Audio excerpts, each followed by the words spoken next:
पाञ्चजन्यं ऋषिकेशो देवदत्तं धनञ्जयः पौण्ड्रं दध्मो महाशङ्खं भीमकर्मावृकोदरः। हरे कृष्ण कृष्ण कृष्ण हरे हरे, हरे राम राम राम हरे राम।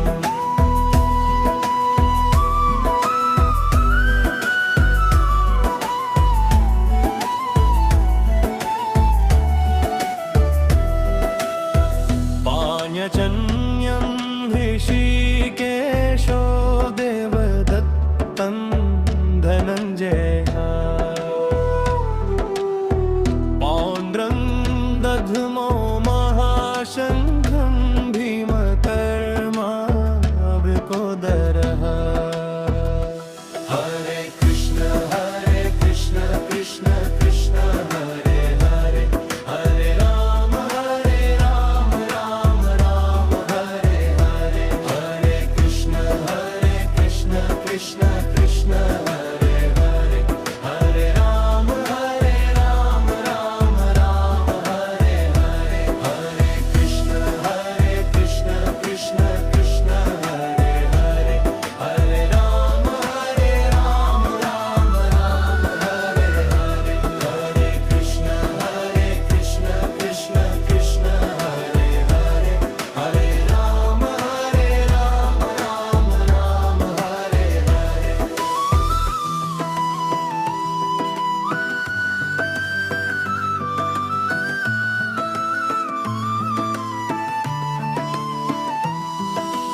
हरे कृष्ण कृष्ण कृष्ण हरे हरे, हरे राम राम हरे हरे, हरे कृष्ण कृष्ण कृष्ण हरे हरे, हरे राम राम हरे हरे, हरे कृष्ण कृष्ण कृष्ण हरे हरे, हरे राम राम हरे हरे।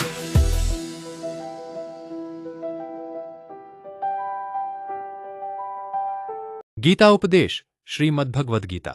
पांचजन्यम ऋषिकेशो देवदत्तम धनंजय पौंड्रम दध्मो महाशंखम भीमकर्मा वृकोदर।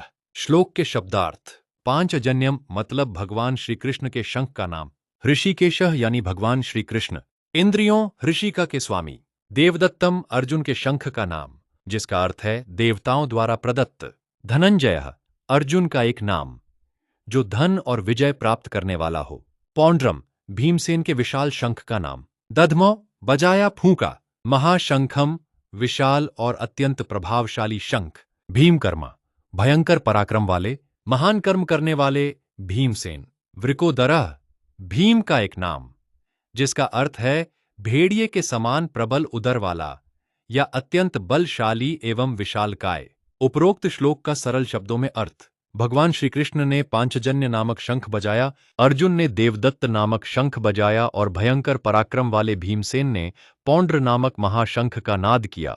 सेवा गुरुजी चैनल द्वारा विस्तृत व्याख्या। यह केवल 3 शंखों का वर्णन नहीं है बल्कि 3 महान जीवन मूल्यों की उद्घोषणा है। श्री कृष्ण का पांचजन्य हमें बताता है कि जब जीवन में ईश्वर का मार्गदर्शन साथ हो तब हर कार्य धर्म और सत्य की दिशा में आगे बढ़ता है। अर्जुन का देवदत्त यह संकेत देता है कि मनुष्य को अपनी प्रतिभा और सामर्थ्य को ईश्वर का प्रसाद मानकर समाज और धर्म के कल्याण में लगाना चाहिए। भीम का पौंड्र साहस, आत्मविश्वास और अन्याय के विरुद्ध निर्भीक होकर खड़े होने की प्रेरणा देता है। युद्ध प्रारंभ होने से पहले पांडवों का शंखनाद केवल युद्ध की घोषणा नहीं था बल्कि यह संदेश था कि धर्म, ईश्वर का साथ और आत्मबल, इन तीनों का संगम ही सच्ची विजय का आधार है। जय श्री कृष्ण। राधे राधे।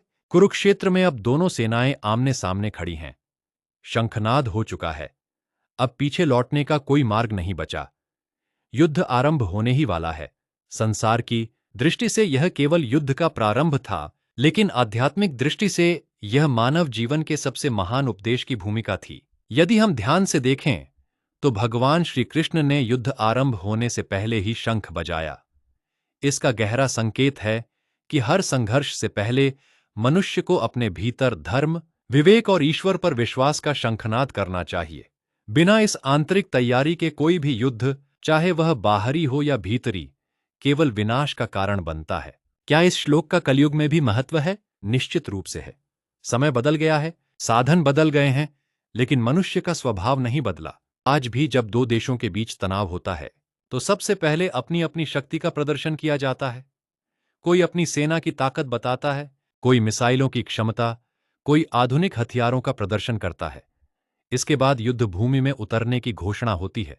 लेकिन गीता हमें याद दिलाती है कि शक्ति का प्रदर्शन विजय की गारंटी नहीं है। विजय धर्म के साथ खड़े होने से मिलती है। भगवान का शंख सबसे पहले क्यों? ध्यान देने योग्य बात यह है कि सबसे पहले भगवान श्री कृष्ण के शंख पांचजन्य का वर्णन आता है। संदेश स्पष्ट है, जहां भगवान आगे हैं वहां विजय पीछे पीछे आती है। आज का सबसे बड़ा कुरुक्षेत्र, आज का युद्ध केवल सीमा पर नहीं लड़ा जा रहा। सत्य और असत्य के बीच युद्ध, ईमानदारी और भ्रष्टाचार के बीच युद्ध, प्रेम और अहंकार के बीच युद्ध, धैर्य और क्रोध के बीच युद्ध, अध्यात्म और भौतिक मोह के बीच युद्ध।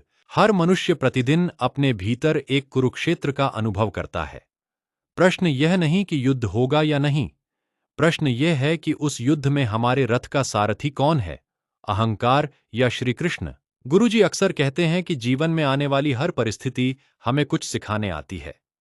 यह श्लोक भी हमें यही सिखाता है कि संघर्ष से डरना नहीं, बल्कि संघर्ष से पहले अपने भीतर के भगवान को जगाना है। यही कारण है कि शंखनाद के तुरंत बाद भगवान श्री कृष्ण अर्जुन को गीता का अमृत ज्ञान देते हैं। पहले मनुष्य का ध्यान आकर्षित होता है, फिर उसका अहंकार टूटता है और तब ज्ञान का प्रवेश होता है। कलयुग में भी शंखनाद हो रहे हैं। देश अपनी शक्ति का उद्घोष कर रहे हैं, समाज अपनी सामर्थ्य का प्रदर्शन कर रहा है, व्यक्ति अपने पद, धन और प्रतिष्ठा का शंख बजा रहा है। किंतु गीता कहती है, यदि शंखनाद के बाद ज्ञान नहीं आया तो युद्ध केवल विनाश देगा। यदि शंखनाद के बाद श्री कृष्ण का उपदेश आया तो वही युद्ध जीवन का सबसे बड़ा कल्याण बन जाएगा। हरे कृष्ण कृष्ण कृष्ण हरे हरे, हरे राम राम राम हरे हरे। सेवा गुरुजी चैनल, जानकी विलेज, सिलीगुड़ी द्वारा प्रसारित।